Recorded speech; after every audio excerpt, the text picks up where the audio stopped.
I'd like to call this meeting to order. And as we do each meeting, I'd like to ask General Huber to lead us in our pledge.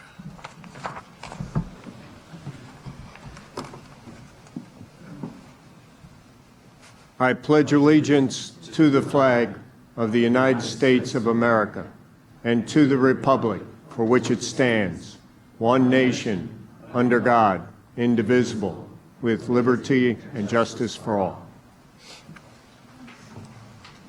General Huber, while you have the floor, why don't you continue with our honoring student veteran. Thank you, Chairman Smith, board members, President McPhee. Ladies and gentlemen, with your permission, hero is a term that at times is applied to our men and women who have served in the cloth of the armed forces of the United States of America. It's not a term that we use to describe ourselves. I have several close friends who have been called heroes. Two of them are recipients of the Congressional Medal of Honor. And I suspect, but I'll use myself, in those times in battle where our actions might be deemed courageous, we have always described them as we did what we were trained to do. We did what was necessary. We did what the person to our left and right would do. We did what we expected of ourselves. And for those of us who have factually, clearly faced death, who have accepted it and recognized it, our thoughts, my thoughts, have always been towards my heroes, my family members, with always the wonder if I had properly prepared them or provided for them now that I thought my time on this earth was complete, was finished.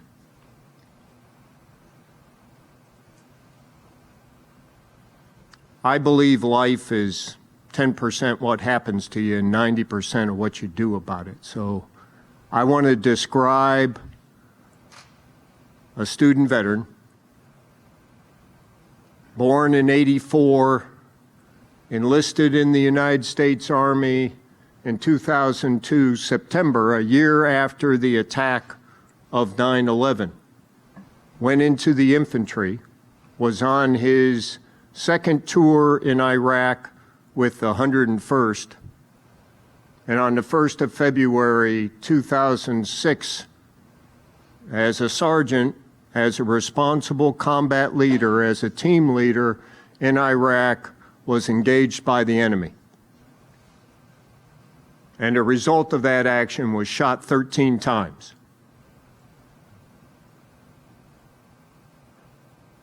And survived. And did more than survive, but continued to provide leadership and action against the enemy. Our nation has 4 military decorations specifically identified for valor on the battlefield. Congressional Medal of Honor, Distinguished Service Cross, Silver Star, and Bronze Star with V. For his actions of that day, Army Sergeant Jay Strobino was awarded the Silver Star. And the respect and admiration and recognition that goes with that. But he, like many of us, focused on his task as a leader, dealt with the guilt of having survived that action while others did not. And as most of us who have actually faced death a sweetness and a respect and an appreciation for life, clearly understanding how uncertain and fragile and precious it is. This sergeant, this leader,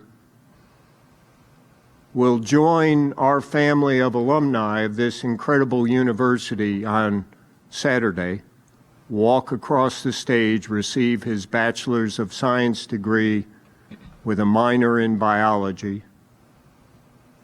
He'd like to work for the Veterans Administration, helping other veterans. I think I've got him to the point where he's considering a master's degree. Ladies and gentlemen, I present to you my sergeant, my friend, Silver Star recipient Jay Strobina.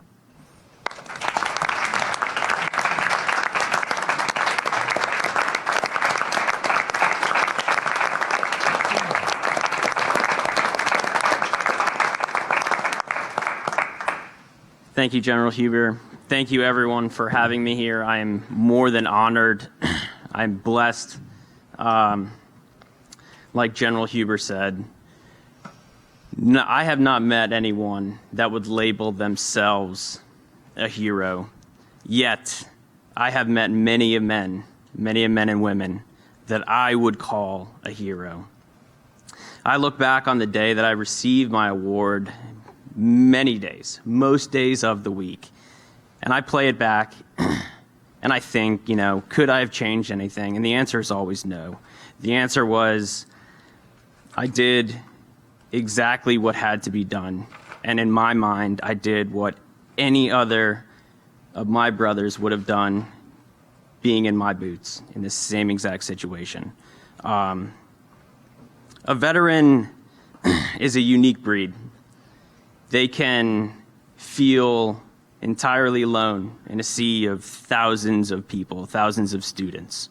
That's because they have built this trust and camaraderie and brotherhood with their family. It's deeper than a unit. It's deeper than a group. It is their family. And it's based on an understanding. And it's an understanding that veterans don't have with anyone else besides other veterans. And the Daniel Center brings them all together so they can share that understanding that they cannot get anywhere else. No veteran have I ever met a veteran that ever wanted sympathy, but empathy carries so much more weight. And just to have a group, even a small group of people together that can empathize with each other, that can feel, that can share those feelings on a level that they cannot get anywhere else is astounding in and of itself. That's just a great feeling for those veterans to just feel together, to feel part of something that they've missed, that they don't have anymore. And the Daniel Center takes it a step further and covers any and all of their questions and needs. So they provide them with that environment of that camaraderie that they are missing, and then use that and guide them throughout their entire process. So they take someone lost at sea in a world that they don't understand, in the world that they don't feel they are part of, and really make them feel like they are a part of it. And this is one of the most amazing programs that I have ever been witness to. And it is because it's from the heart. This isn't driven by any other means, except for if this is the right thing to do. This is the right thing to do. These men and women deserve nothing more, and I am beyond privileged to just be a small part of it. Thank you again all for having me.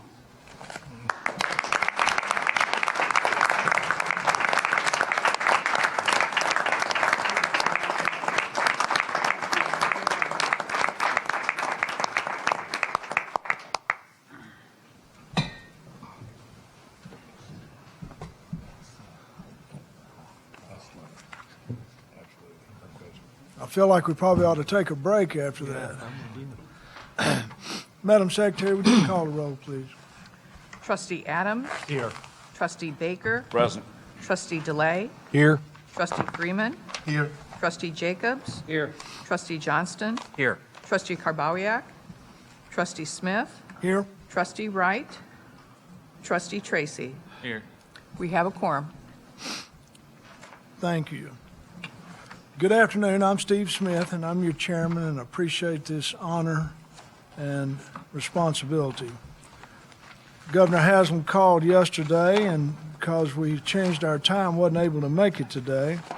And I quote, "Thanks for your willingness to step in uncharted territory," and he and the state of Tennessee is grateful. So Bill Haslam wanted all of us to know that he appreciates what we're trying to do and accomplish, and it's nice. Opening remarks, Mr. President? Yes, good morning. Certainly, it's always a pleasure to welcome our board members and guests to our quarterly meeting.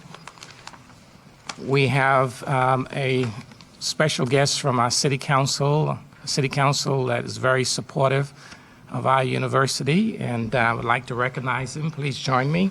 City Councilman, would you please stand, and let's thank you for your great support of our university. That's it, Mr. Chairman. Thank you. Next, we need to approve the minutes of our prior meeting. So moved. I have a motion. Is there a second? Second. Any discussion, corrections, changes? All in favor say aye. Aye. Heidi, we don't need a roll call on this one. We do just on not, the sir. rule. The only item we'll need a roll call vote on is concerning the rule later on. Is there anyone on the phone? Good. Committee reports. Academic Affairs, Student Life, and Athletics Committee. It's Pete DeLay. Our chairman is missing today. Pam Wright. Thank you, Chairman Smith. The Academic Affairs, Student Life, and Athletics Committee met on November 13th, 2018. Our meeting began with approval of the minutes from the August 28th and October 10th committee meetings.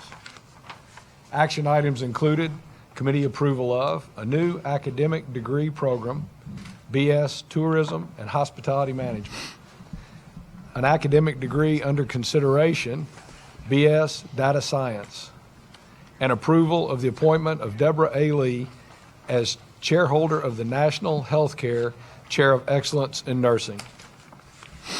Mr. Chairman and trustees, materials outlining these actions were made available for your review prior to this meeting and are contained in your board notebooks. Mr. Chairman and fellow trustees, that concludes my report. Thank you, Pete. Do I have a motion that approves the actions of this committee? So moved. Is there a second? Second. All in favor? Aye. Aye. Yeah, unanimous. Next is our Audit and Compliance Committee. Chris Karbawiak is absent today, so Trustee Andrew Adams, you're up. Thank you, Chairman Smith. The Audit and Compliance Committee met on November 13th, 2018. Minutes from the committee meeting held on September the 18th were approved. The only action item concerned promulgation of rule of public records, inspecting and copying as required by Tennessee Code Annotated Section 107-503G2. To be consistent with the proposed rule, revisions to the corresponding policy, Policy 120 Public Records, inspecting and copying were necessary. The committee approved the rule and revisions to Policy 120 Public Records, inspecting and copying. Subsequent to the committee meeting, the rule was reviewed by the Office of the Attorney General. Based on that review, additional revisions to the rule and the policy are advised. The meeting materials contain versions of the rule and policy, all recommended revisions, as well as clean versions of both the rule and policy. Mr. Chairman and fellow trustee, that concludes the report. Thank you, Trustee Adams. Do I have a motion to approve as recommended by Trustee Adams? So moved. Second. I think on this, Heidi, do we need a roll call or am I? Yes, sir, we do. Would you conduct a roll call, please? Thank you. Trustee Adams? Yes. Trustee Baker? Yes. Trustee DeLay? Yes. Trustee Freeman? Yes. Trustee Jacobs? Yes. Trustee Johnston? Yes. Trustee Smith? Yes, We have a quorum. and we passed Majority. unanimous, right? Yes.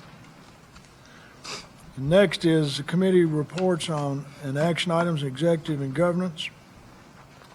And I'm going to ask Vice Chair Darrell Freeman to give us a summary of this work. Thank you, Chairman Smith. The Executive and Governance Committee met in regular session on November 13th, 2018, and a special called meeting on November 27th, 2018. Minutes from the committee meetings held on February 27th and March 13th, 2018 were approved. On November 13th, 2018, the committee determined to defer discussion and deliberation on the President's employment agreement to a special called meeting. It also reviewed and approved a survey for the board's self-evaluation. The survey will be distributed with responses provided to the committee at its spring meeting. On November 27th, 2018, the Executive and Governance Committee met to review and discuss the draft of the President's employment agreement. After deliberation, revisions were proposed and the draft was approved.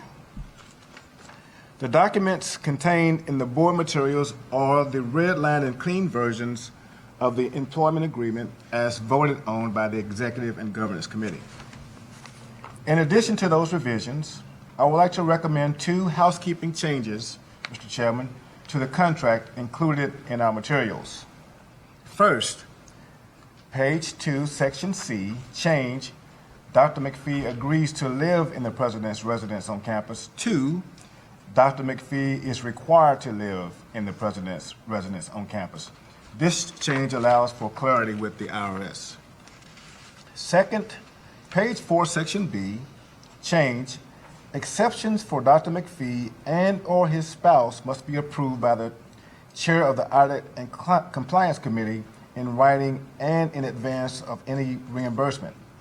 An approved exception shall be reported by the Vice President for Business and Finance to the Audit and Compliance Committee at its next meeting. It is recommended to delete and/or his spouse, since spouse expenses are addressed in section F. Mr. Chairman and trustees, I am seeking approval of the contract as recommended by the Executive and Governance Committee that was made available for your review prior to this meeting and contained in your board notebooks, along with two minor recommendation changes. Mr. Chairman and fellow trustees, that concludes my report. Thank you, Vice Chair Freeman. Is that a motion? So moved. Do I have a second to that motion? Second. Motion's been made and seconded. Do we have any more discussion or any discussion? I have a couple of Sure. practical questions that I'd like to discuss. Excuse me. Section 4 for the faculty appointment. Let's start there. I'm going to let you answer the question. 4C. Let me, The I'm going to turn it to Heidi. Go ahead. So 4C, the section discusses upon termination, for whatever reason, go to the faculty. My concern is we schedule here at the university, we schedule teaching responsibilities a year in advance. So I'm looking ahead to when this day arrives, whatever it is. We have already scheduled classes a year in advance for everybody on the faculty. Can we develop some provision to allow time for the department to prepare for a teaching responsibility? Because if we don't in this contract, when that happens, there will be no teaching responsibilities, or it will be more difficult to accommodate teaching responsibilities. So I'm looking ahead to say, how can we accommodate this requirement on a practical level at the department? Do you have a suggestion as to a language that so- would be added? A recommendation is that perhaps we have notice that for perhaps Dr. McPhee or whomever, because this is a template for whomever is president, can we have an advance notice to allow the department to determine how to accommodate a teaching responsibility for that put into the contract? I'm not sure how we can do that. There's a 6-month notice that the So this- board, And the 6 months may need to be modified to include notice to the department so that the department can prepare for that, to plan ahead. my memory tells me there's a 6-month notice at the end where the board would start working, agree to either start working on a new one or agree to part ways. Sure, exactly. I think 6 months should be plenty of time if we notify the faculty that we got somebody available to be a teacher. I mean, when I was here as an adjunct professor, we had a very nimble department, and that was never a problem. So I think the contract that's written will suffice. And I think all these smart people in the room, I don't think they need a year's notice. I'm seeing a few folks shaking their head that they don't need a year's notice to know when somebody's going to become available to teach. Can I just say, we often have administrators in this very situation going back to the classroom. Dr. Burns, could I ask just for the record if you could come up and speak so we can capture this? There we go. Thanks for letting me address this. This is a common thing when we have administrators go back to the classroom, and Tony raises a very good point. There's often, depending on when the change is made, there can be some issues about the teaching. And typically what we do is grant that administrator a period of time to retool, Yes. to get ready. In Dr. McPhee's case, he's been an administrator for quite a while. And I'm trying not to say how many years, but it's how many decades. Of course, that's true of me too, so anything I say will bounce be back used. on me. That's right. So it's reasonable, and it's been our practice to say you can have a semester to get ready Gotcha. to teach. And I think that, obviously, it's your call on the contract, but I think that would be the understanding from the academic affairs side would be an administrator, long-serving administrator returning to the classroom would get that amount of time to prepare themselves for teaching. So, Does that? Oh, yeah. I'm Does that just okay. trying to Next, make a comment. next comment or consideration? So, do I need to make that a formal change, or is this? we're not going to make it. Okay, that's fine. Okay. My second, excuse me, my second question relates to state law, and should I quote TCA? I discussed this with Heidi. It's 836-714 and board policy 840. It relates to post-retirement president emeritus status. The president of the university has the right to be appointed or granted president emeritus status after retirement from both the university, so let me say university in general. So once Dr. McPhee, in this case, doesn't want to teach anymore, he wants to retire, he has been the president. According to state law, he is allowed to be appointed as president emeritus, similar to what Dr. Ingram had done. Just this year, Dr. Ingram decided he didn't want to pursue that position anymore. So I think our first year on the board, we approved his contract for a year. that's correct. When So we first got so it. this is normal, right? This is normal. I'm asking if we want to include some provision in the contract to include this law.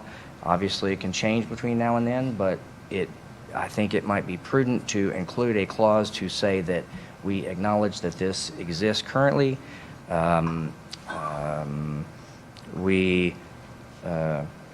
Obviously, the law may change, but at least we acknowledge that this law exists and it does have an effect on this. It can be considered in this contract. I'm not changing my motion. Let me speak to that. I think the law says we may, we meaning the board, Yes. may. So who knows what 5 years from now, but we may, he's eligible if we may, but nothing's in stone. And I would think, like it or lump it, he's grandfathered in. I don't think they could change the law and he not have some legal, all that to say, I think it's understood that it's not automatic. And how much or what will be up to whoever's sitting here at that time. I think you got a reasonable assurance that, one, he has that right because you just put it on the record. Right. And two, Right. the board has the right. It may be that That's right. that they don't agree to give him any That's right. emeritus. That's certainly not an entitlement. That's correct. It is a possible entitlement, but it's not an entitlement. Yeah. Mr. Chairman, I call the question. Question's been called for. Any further discussion? I don't know if it's proper after question been called to ask for further. Would that be okay with you? Question. I take for granted that the bonus that's suggested in J, the $250,000, has no other parameters other than completing the 5 years. It has no measures such as graduation rates or any things of that nature, or economic, there's economic confusion at the time. Is that correct? Economic what? Confusion, economic Economic confusion. No, if this university's on a downtrend, Well, the contract, his total contract is based on the state being physically, I don't want to say prepared, but being able to Sound. pay. Being able, that's right. Right. To pay it. Sound. The bonus in and of itself, as I read it, does not. no, I it's think the pretty state plain. would have to be physically sound. Yes. In fact, that's one of the few provisions that's contract's null and void if we ain't got the money. Okay. It doesn't exactly read that way. It Well, just says the- completed, that's it. In But the I think con- in the any con- contract that we sign with any employee at the university, it's going to be based on the state being fiscally sound. It's not Regardless. stated that way, and I think is not the answer. Yeah, Well, My point. I'd like for Heidi to look, it does say it in the contract, yes, it does. that the state has to be sound or I, have the ability to pay. Not as it pertains to not as it pertains to the bonus, but as it pertains to the contract in general. I would need to take a few minutes to review the contract to locate that. And I might But- be wrong, I'm wrong a But, lot. Mr. Chairman, I think if the state is not fiscally sound, nobody's getting paid.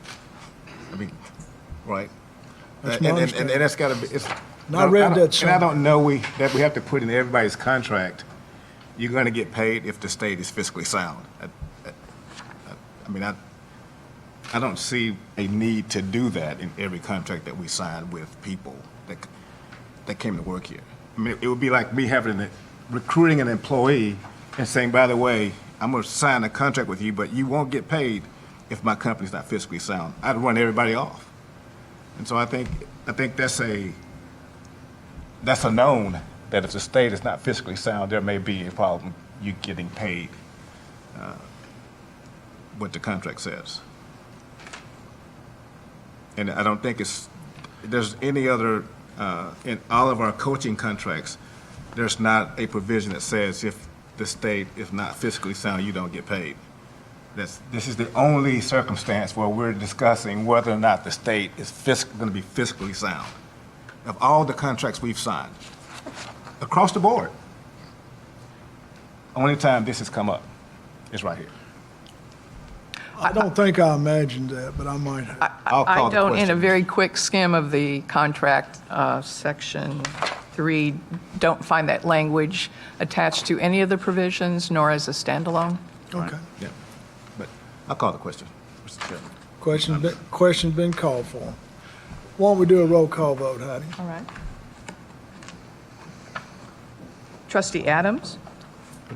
This is vote on the This is the contract. Yes, Yes, amended. including the the two amendments. revisions from the Executive and Governance Committee and the two additional housekeeping revisions that Trustee Freeman added. My vote's Is yes. is that correct? Trustee? Yes. I'm sorry. Yes. Trustee Baker? Approved. Trustee DeLay? Yes. Trustee Freeman? Yes. Trustee Jacobs? Yes. Trustee Johnston? Yes. Trustee Smith? Unanimous. Thank you. Is there anything else, Vice Chair? No, sir, thank you very much. Next is Finance and Personnel, and Joy Jacobs. Trustee Jacobs. Thank you, Chairman Smith. Finance and Personnel Committee met on November 13th, 2018. The first item on the agenda was approval of the minutes from the August 28, 2018 Finance and Personnel Committee meeting. There were several information items presented. Mr. Alan Thomas, Vice President for Business and Finance, provided a brief update on the 2019-2020 capital outlay and capital maintenance request, and reviewed THAC's 2019-2020 operating recommendations. Assistant Vice President Kathy Musselman provided a compensation update. Action items for consideration by the committee included the 2018-19 October revised budget, the Regional Scholars Program, and factor to be considered when developing recommendations for tuition and fee increases as required by the Tuition Transparency Act. The committee approved all three items. Materials outlining these actions were made available for review prior to this meeting and are included in the board notebooks. Mr. Chairman and fellow trustees, that concludes my report. So moved. Good job, Joey. Is there a motion necessary? Yes. Yes, for the action item. Been moved and seconded that we approve the actions of the committee. Any further discussion? Mr. Chairman, I know, or I believe Trustee Freeman made the motion. Who seconded, please? I did. Chairman, Thank you. all in favor? Aye. Opposed? Unanimous. Next is new business, approval of a new academic program. Heidi, would you read that? You can read it better than I can. All right. Certainly. I said problem. The matter before the board was not considered at an Academic Affairs, Student Life, and Athletics Committee meeting, but our bylaws allow for the designation of agenda items for deliberation and action at the full board meeting without prior review and recommendation of a committee. The reason for placing this item on the board agenda in this manner is that, should it be approved, it will need to be included in the 2019 academic catalog.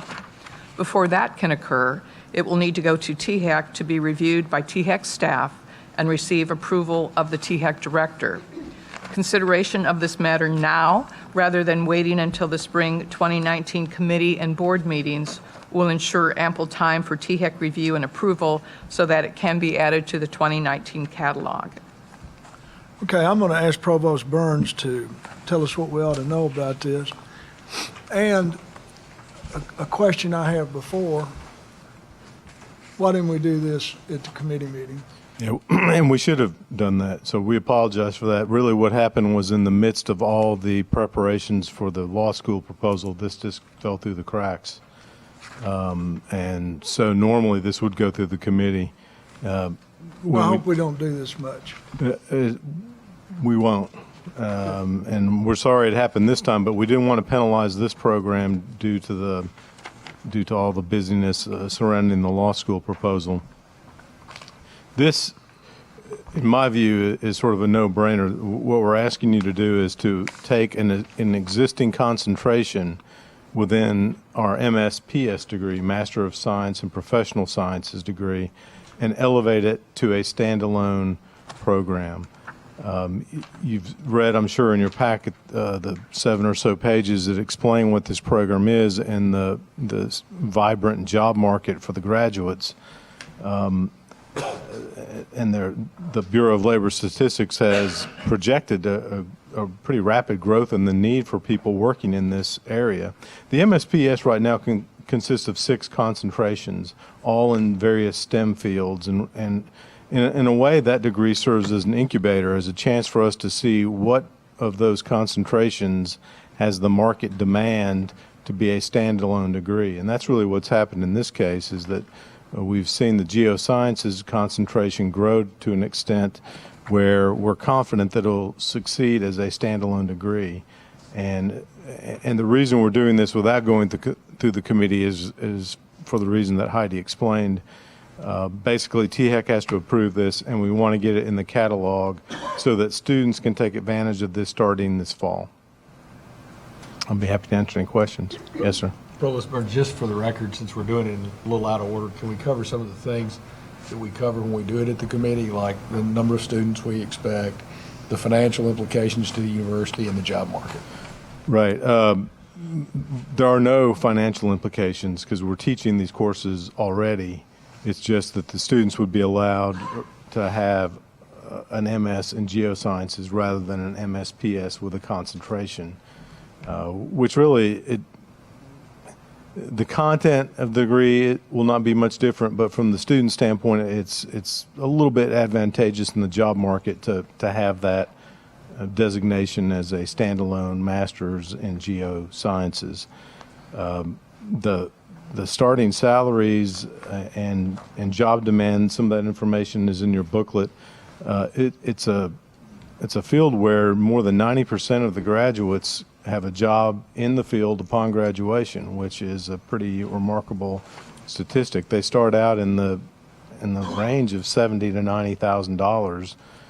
Some working for oil companies or GIS firms. That's a really hot field right now. So there's a variety of employment opportunities available. Thank you. Any other questions? Mark? Do I have a motion to approve? So moved. Second. Motion been made and seconded. All in favor, say aye. Aye. Opposed? None noted. Thank you. Now's the time for President's remarks. Thank you, Mr. Chairman, members of the board. I missed the Secretary's remarks, didn't I? I will always defer to the legal person. Thank you. I just wanted to report, as requested, 2 minor changes to policies that were made since our last meeting. One, to provide more space for explanation in our employee conflict of interest disclosure statement, and another policy where we changed, we updated a title. I would like to just take this opportunity to let the board know that we're working on the self-evaluation document, and we plan to provide that to everyone after the first of the year to give you all plenty of time to fill that out and get it to the committee in February. Thank you. Thank you. Apologize for skipping. No problem. Mr. President? Yes, sir. Again, thank you, Mr. Chairman, members of the board. I always really appreciate this opportunity to update the board on recent activities since the last meeting of our board. And I have 2 items I'd like to update the board on. True Blue Tour activities for this year, and our December 1 freshman scholarship application deadline. This year, we had over 14 separate True Blue Tour stops across Tennessee, plus Kentucky, Alabama, and Georgia. And this is for the class of 2019, fall of 2019. The recruitment is the lifeline of our university. And so we put a great deal of effort, time, and resources in this effort. We also included 12 luncheons for high school guidance counselors and community college partners throughout the state of Tennessee and the 3 surrounding states. Members of the board, in total, 1,352 prospective students participated in our events, representing this year an increase of 13%. 349 counselors attended our luncheon, and that number represents an increase of almost 9%. The highlights of our True Blue Tour events was the significant announcement of our increase to the freshman guaranteed scholarship. And that was really well received, and you will see why in a moment. For students in the ACT bracket of 25 to 29 with a GPA of 3.5, we announced that the new MTSU Presidential Scholarship would now be the largest guaranteed scholarship option for any Tennessee public university. That award is now valued at $4,500 each year for a total of $18,000. It appears that the combination of the hard work of our admissions, recruiting staff, our faculty and administrators who participated in our recruiting tour and the launching of this scholarship award, combined with our new enhanced awards, is having the kind of effect, the impact that we had anticipated. The recruitment staff began the fall semester with a goal of increasing the number of applications meeting the December 1 guaranteed scholarship by 10%. That was the goal set. The very good news is that as of December 1, we have received 8,285 freshman applications for the fall 2019 semester. That is significant. It represents an increase of nearly 14% over last year, same time, December 1. These numbers are crucial because a significant increase in new freshmen will be required to help offset the expense of the expanded scholarship awards. These early numbers indicate that the trend is in the correct direction to make sure that we stay on course of covering these increased costs. And as we move forward, we'll be expecting to bring in an additional 3,000 or more freshman applications with a goal of admitting 70% of those who submit initial application. That's a key point because we don't accept every single applicant that applied to this university. This is also the 3rd year in a row where we have seen a significant increase in applications to our university. In January, the entire campus will gear up to focus on the next big step, and that is the yield. Certainly, that is to focus on getting the students who have been admitted and met our requirements to make MTSU their final choice, and so that they can attend orientation and to actually become enrolled students in fall of 2019. I really want to give a lot of credit to Dr. Deb Sells. She's out today with flu illness, but her leadership, along with her staff and admissions, many of these are young adults with families, but they spend the entire fall on the road, all across the state, all in the surrounding state,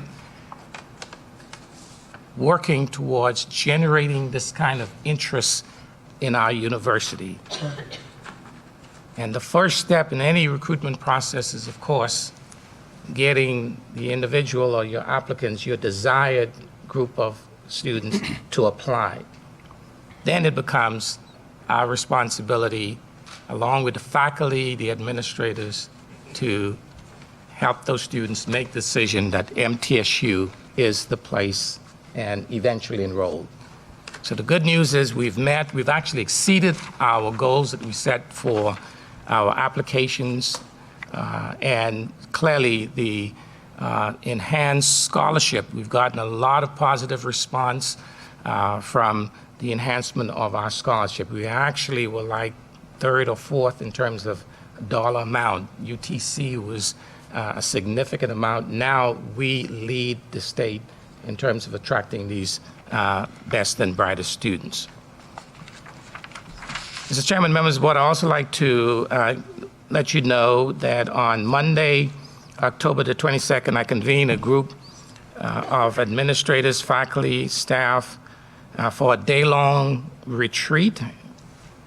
Facilities for the retreat were Professor Rick Moffitt and Patrick McCarthy from our psychology department and the Center of Organizational and Human Resource Effectiveness. The primary purpose of the retreat was to have the group brainstorm on bold, innovative programs and initiatives that the university may wish to pursue in the next 3 to 5 years and that are consistent with the university mission and strategic plan. And clearly, as a result of our efforts with the law school, we saw that as a bold, major initiative. We want to get on the record that we're not slowing down, that the fact that we were not successful with that particular initiative, we're going to continue to push forward to move this university in the direction that will make it one of the best institutions in the country. After conversation and deliberation, by late afternoon on that day, approximately 15 initiatives were deemed consensus priorities. And the goal is to settle on 5 to 7 bold ideas that would be the university's laser strategic focus for the next 5 years, and that will be measurable and achievable over that 5-year period. Very specific goals. A summary of the suggested ideas have been sent to department chairs to solicit their comments and feedback prior to deciding on the 5 to 7 areas of focus. We're also going to send those out to the campus and have a website where the employees can also give feedback and give their suggestions. And then we will make some decision on those 3 to 5 goals. So as the process progresses, I will be happy to keep you appraised of the developments, and we're really looking forward to putting some initiatives out there that would allow folks to turn their attention to this university as we develop major programs and initiatives. On December 15th, nearly 1,800, that's this coming Saturday, students will graduate during our 2 ceremonies. Our morning speaker is Ms. Wanda Lyles. She's the CEO, Managing Director, and General Manager of the UBS Business Solutions Center in Nashville. They employ a tremendous amount of MTSU graduates throughout that company. Our afternoon speaker is Ms. Holly Thompson, MTSU alumna, and WSMV NBC morning news anchor, one of our graduates. We're very proud of her, and both of those individuals are very excited about participating in our commencement ceremonies on Saturday. Vice Chairman Freeman will bring greetings on behalf of the Board of Trustees during those ceremonies. In athletics, most of you know our Blue Raiders accepted an invitation to participate in the R&L Carrier New Orleans Bowl this coming Saturday. I have triple duties. Our football team will play the Appalachian State University Mountaineers on Saturday, December 15th at 8 p.m. We hope you can join us in New Orleans, but if not, please turn on your TV to ESPN, and we hope to repeat the 2009 experience we had in the New Orleans Bowl when we destroyed Southern Miss to win that bowl game. So Coach Stark and team, we have you on notice. We want to come back with a win. So thank you. This has been a great year. We look forward to 2019. We really appreciate the time and the efforts that you've put into helping to direct the strategic focus of this board. And we look forward to working with you in the years to come. And I wish you and your families happy holidays and Merry Christmas.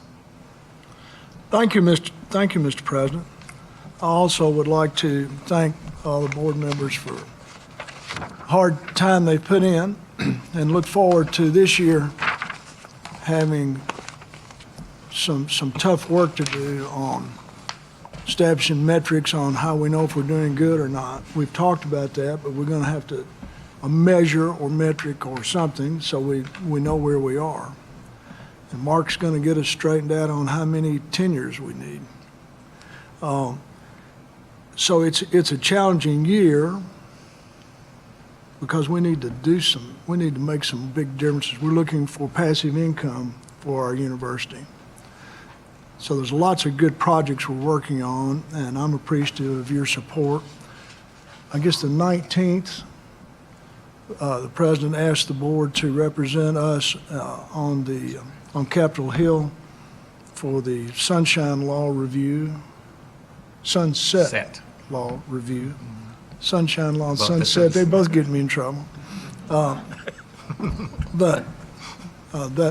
looking forward to that and look forward to our next meeting. We'll have a schedule. The President and I will sit down and get a schedule. We'll try to make it, we may just set the next 2 years of dates if we can, so that we have a chance to sync our schedules, and it's not going to please everybody, but we'll try to do the best we can. I thank you for your confidence, and thanks for what we're doing for the school. And JB, is there? Two things. In a past meeting, we were going to make a proclamation or declaration of appreciation to the governor. Have we done that? It was suggested, it was kind of like, and that's a suggestion that we do that, as another university or two is already in front of us in doing that. And then Mr. President, also, will you draw one up for us to look at? We don't have to vote on it. what is the update on our Gateway Highway here? Are you done Middle Tennessee Boulevard? That is a sore topic, Trustee Baker. We actually met, the chairman and I, yesterday with members of the city council and the city manager. I have decided not to comment on predicting any completion date, but we are seeing progress, and we will let you know as soon as we know when that progress ends. Any more comments? Darrell? I'd just like to say this, it's an honor to serve on the board with the folks around this table. I came to MTSU in 1983, first person in my family to go to college. And I want the board to remember that there's probably a kid on our campus whose lives is going to be directly impacted by what this board does and what the administrators do. And so let's not lose sight of why we're here. We talk about a lot of things in this room, some covering politics, contracts, all those things. But let's remember that we're here to change lives. And while this stuff gets heavy sometimes, Mr. Chairman, we're here to change lives. Without MTSU, I don't know where I would be. I got some guesses. I don't know where I would be. So there's a student on this campus that's waiting on us to change their lives. That's all I got, Mr. Chairman. Joy, you want to? Nope. It's been a good year. Pete, Andy, Just want to Tony? wish everyone a happy holiday. Peyton? Peyton's done a good job. Yes, A lot he- of listening this semester. That's probably smart. Happy holidays. Thank you. Adjourned. 50.